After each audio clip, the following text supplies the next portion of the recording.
Nick Cannon isn't buying what Forbes is selling. The magazine's latest Celebrity 100 list has Kylie and Jay-Z tied for 5th richest celebrity. But Nick thinks it's just some spin going on and that Jay-Z is actually richer. Carlos, your thoughts? Well, my thoughts, well, we're going to talk about Nick Cannon's thoughts. He gave an interview to Vlad TV, as he typically does, and he was very candid about what he thought about that list. He does not believe that Kylie Jenner has as much money as Jay-Z, and he thinks it's a whole lot of spin done by her publicist. That her publicist was spinning how much money Kylie has made to get her on that list. As we said, she tied with Jay-Z at number 5. And he said that Jay-Z's publicist does not have to lobby Forbes magazine to get him on a rich list. And he thinks Jay-Z has a lot more money than Kylie. Yes, and so, you know what? Oh, I'm sorry. Well, you know, according to Forbes, they're both worth $900 million. But, you know, another benefit of being on Forbes coverage is that it completely rebrands Kylie, because she was on that list before she even turned 21 years old. And so now you're branding her as not only a very rich woman, which we already know, but now we're thinking of her as more of a businesswoman. Right, yeah. Well, you know what?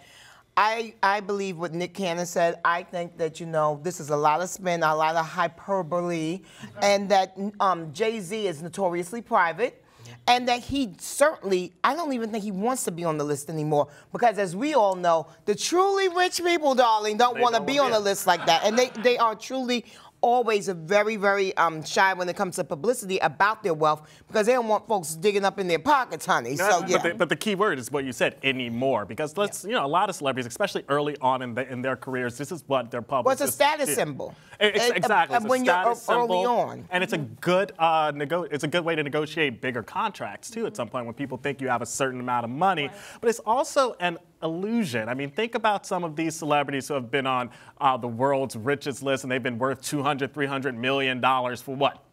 5 to 10 years. Here is who's on my list: Green Book, A Star Is Born, Black Panther, Roma, and Bohemian Rhapsody. Now, here's the thing. Before the Golden Globes, I would have never put Bohemian Rhapsody into the Oscars conversation, but it truly has a real chance. At the Golden Globes, it won 2 major awards, Best Picture and Best Actor for Rami Malek.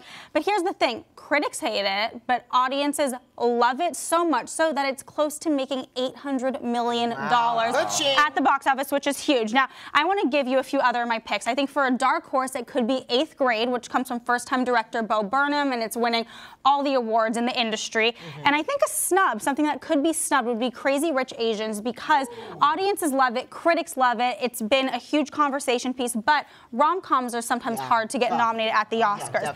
Now, I want to talk about Green Book, because it's definitely one of my picks, but at the beginning of this whole award season, I would have said Green Book could truly win the Oscar. Now it could get snubbed because it's in the middle of all these controversies, remember, and Oscar nominations voting closed this past Monday, which was just days after the latest controversy. And remember, the Academy is now made up of the most diverse members it's ever had. So the controversies could definitely be top of mind. Yeah, well, enough about your best pictures. Let's talk about the men in the film. Best actor. Okay, on Bevy's ballot, we have Christian Bale, Bradley Cooper, Rami Malek, Viggo Mortensen, and John David Washington for BlacKkKlansman. Now, he's the one I'm most excited about, because it was a breakout role for him. You know, he actually plays the black detective infiltrating the Ku Klux Klan in the 1970s. And if he scores this nomination, he'll be the exact same age as his dad was, which is 34, when his dad received his first nomination in 1988 for Quiet Freedom. That's amazing. And, you know, that worked out quite well for Mr. Denzel Washington. He now has a total of 8 nominations, and, of course, he has won 2. One for Best Supporting Actor, one for Best Actor. Let me explain. Just give me a second. Let me explain what happened. So I was there. I was actually giving you the old side-eye lows. When he starts a sentence, let me explain.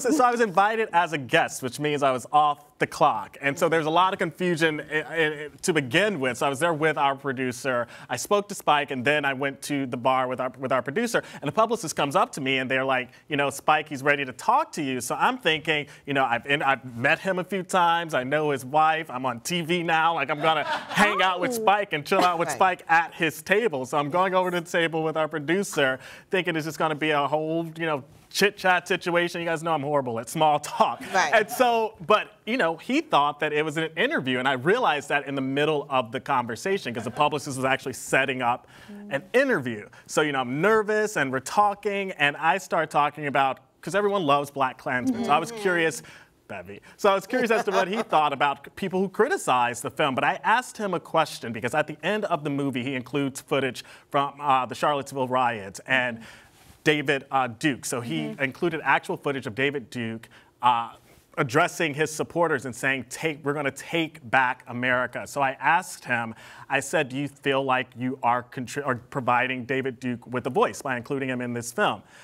Let me tell you, Spike Lee, he did not, he was appalled at that question. But, you know, I thought, I think it's a valid question still, because especially with people in media, when you are So then what happened? You get into a fight with Spike Lee? It was not a fight, but I you know, it's a valid question. It was a heated discussion, It was a heated discussion, because, you know, it's a valid question when you interview people like David Duke. But not at a cocktail party, perhaps. Not at a, Bevy, let me get through the story, okay? So anyways, it was a very heated conversation, and here's what happened. So he did answer the question, and he said, bleep anyone who thinks that, bleep David Duke, bleep Donald Trump, bleep the alt-right movement, because the whole point, he said it's imperative that you call out hate, that you call out racism, and that you call out bigotry, and that's what BlacKkKlansman does.